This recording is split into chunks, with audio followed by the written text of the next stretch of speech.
بیا گوشتی ارزون در گوشتی سویش یا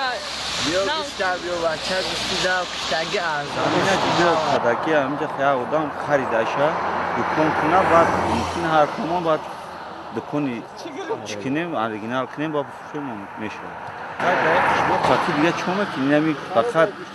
می جمی ای بزرگ باید مردم تر میکنی خام فایده خلق میشه گرمی دمود ایسوبی گرمی نمی اینجا گرمای ایسوبی پاشه ایسوبی نمی چی کمتر کنی میشه آدم میپیچونیم لاتورمو تر میکنیم وقتی چیدا میپیچونیم مغازه شود دیگه اگه کاملی نمیشه همش خلاده نیز میگیریم همون میمونیم کوی داری گوشت چندی گیرسی نکرد گوشت 27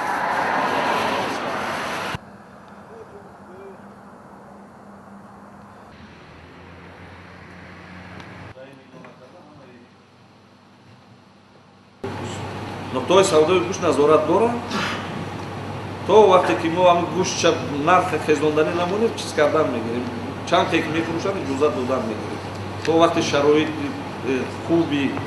مثال چی میگم سوپرمارکت ها و چیزا که گوشت چیز میکنن او کار کردن میگیریم خودمون میریم میبینیم شون کودکان هم چی گپ نیست کودک هم باید سودا رو یاد بگیره کودک باید صرف 10 تمام شد باید زندگی مستقلانه کنه کودک کپیدن در کار نیست که تنبلی بسیار کرده کدام موضوع برای هر یک فروشنده که در شاهراه گوشت میفروشد جای معین کرده شده است قطعه زمین جدا کرده که برای دکان گوشت فروشی علاوه با همه شرایطش معین کرده شود تیار پیش بینی شده است در آینده باوری داریم که این عملی می شود